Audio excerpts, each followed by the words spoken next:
Hi hello ಎಲ್ಲರೂ ಕೂಡ ನಮಸ್ಕಾರ. ನೀವು ನೋಡ್ತಾ ಇದ್ದೀರಾ Sunil miracle locks YouTube channel. ಪ್ರಿಯ ಸ್ನೇಹಿತರೆ, ಪ್ರತಿಯೊಬ್ಬರಿಗೂ ಕೂಡ ಗೊತ್ತು, ರೈತರು ಬೆಳೆದಂತ ಬೆಳೆಗೆ ಬೆಲೆ ಸಿಗುದಿಲ್ಲ. ಯಾಕಂದ್ರೆ ಕಷ್ಟಪಟ್ಟು ವರ್ಷವಿಡೀ ತಮ್ಮಲ್ಲಿ ಇರ್ತಕ್ಕಂಥ ಹಣವನ್ನೆಲ್ಲಾನು ಸುರಿದು ಜೊತೆಗೆ ಸಾಲ ಕೂಡ ಮಾಡಿ ರೈತ ಬೆಳೆಯನ್ನ ಬೆಳಿತಾನೆ. ಆದ್ರೆ ಇಲ್ಲಿ ಲಾಭ ಆಗ್ತಿರೋದು ಯಾರಿಗೆ? ಮಧ್ಯವರ್ತಿಗಳಿಗೆ. ಅಂದ್ರೆ ನಮ್ಮಿಂದ ಏನ್ ತಗೋತಾರಲ್ಲ, ತಗೊಂಡು ಅವ್ರೇನು ಕಾಲಿಗೆ ಮಣ್ಣು ಹತ್ತಿರಲ್ಲ, ಅಥವಾ ಅವ್ರೇನೋ ಬಂದು ಜಮೀನಲ್ಲಿ ಕೆಲಸನ ಕೂಡ ಮಾಡಿರಲ್ಲ. ಸೊ ಅವ್ರಿಗೆ ಅರ್ಧ ಲಾಭ ಹೋಗುತ್ತೆ. ಸೊ ಬೆಳೆದಂತ ರೈತ ಅಂದ್ರೆ ಅವಂಗ ರೇಟ್ ಸಿಗಲ್ಲ, ಅಂದ್ರೆ ಹಂಗೆ ಕೂತಿರ್ತಾನೆ. ಬಟ್ ಆ ದಲ್ಲಾಳಿ ತುಂಬಾ ದುಡ್ಡು ಮಾಡ್ಕೊಂಡು ಹೋಗ್ತಾನೆ.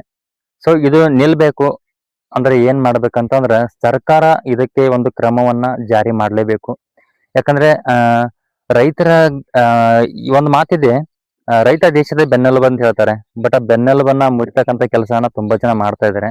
ಸೊ ರೈತರಿಗೆ ಒಂದು ಅವಕಾಶ, ಅಥವಾ ರೈತರಿಗೆ ಒಂದು APMC ಓಪನ್ ಮಾಡ್ಕೊಂಡು ಅವ್ರಿಗೆ ಬೆಂಬಲ ಬೆಲೆ ಕೊಡಬೇಕು. ಜೊತೆಗೆ ರೈತರಿಗಾಗಿ ಸರ್ಕಾರ ನಿಲ್ಬೇಕು. ಇದರಿಂದ ಏನಾಗುತ್ತಪ್ಪ ಅಂತಂದ್ರ ರೈತ ಬೆಳ್ತಕ್ಕಂತ ಬೆಳೆಗೆ ಬೆಲೆ ಸಿಕ್ಕರೆ ರೈತನ ಕುಟುಂಬ ಬೀದಿಗೆ ಬರೋದು ತಪ್ಪುತ್ತೆ. ಸೊ ಅವರಿಗೆ ಒಳ್ಳೆ ಬದುಕು ಕಟ್ಕೊಳ್ಳಿಕ್ಕೆ ಒಂದು ದಾರಿ ಸಿಗುತ್ತೆ. ಆದ ಕಾರಣ ನಾನು ಹೇಳೋದಿಷ್ಟೇ, ರೈತರಿಗೆ ದಯವಿಟ್ಟು ಬೆನ್ನೆಲುಬಾಗಿ ನಿಲ್ಲಿ. ಸರ್ಕಾರದವ್ರಿಗೆ ಹೇಳ್ತೀನಿ, ಯಾಕಂದ್ರೆ ರೈತ ಬೆಳೆದ್ರೇನೆ ಮಾತ್ರ ಎಲ್ಲರ ಹೊಟ್ಟೆ ತುಂಬುತ್ತೆ.